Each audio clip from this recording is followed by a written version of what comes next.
അപ്പൊ happy Vishu to all. അപ്പൊ വിഷുക്കെ ആയിട്ട് എന്താ പരിപാടി? അപ്പൊ നമ്മൾ വിഷുവിന്റെ തലേദിവസം ഒരു അട ഉണ്ടാക്കാറുണ്ട് കേട്ടോ.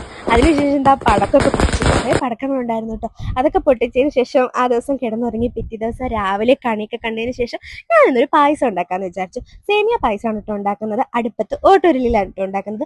3 പാക്കറ്റ് പാലാണ് കേട്ടോ ഞാൻ ഇതിന് വേണ്ടിയിട്ട് എടുക്കുന്നത്. ആ 3 പാക്കറ്റ് പാലും പൊട്ടിച്ച് വെച്ചതിന് ശേഷം നന്നായിട്ട് പാല് കുറുക്കിയെടുക്കണം. അപ്പൊ ദാ ഇങ്ങനെ ഇളക്കി ഇളക്കി കുറുക്കുന്നുണ്ട്.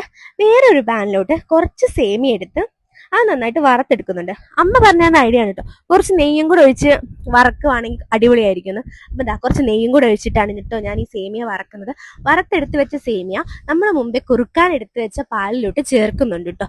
അതിനുശേഷവും നന്നായിട്ട് ഇളക്കി കുറേ നേരം നിന്ന് ഇളക്കണം. അത്യാവശ്യം ടൈം എടുത്ത് തന്നെ ഞാനത് ഇളക്കി എടുത്താലേ നല്ല ടേസ്റ്റ് കിട്ടും. അങ്ങനെ ഇളകി ഇരുന്ന് കുറുകി കഴിഞ്ഞാൽ ഒരു പ്രത്യേക ടേസ്റ്റാണ് കേട്ടോ.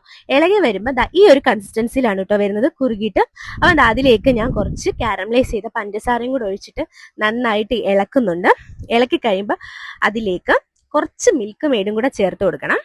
പിന്നെ വേറൊരു പാനിലോട്ട് കുറച്ച് നെയ്യും കാഷ്യൂനട്ടും കൂടെ വറുത്തിട്ട് കഴിഞ്ഞാൽ പായസം ഇവിടെ റെഡിയാണ്. അടിപൊളി പായസമാണ്.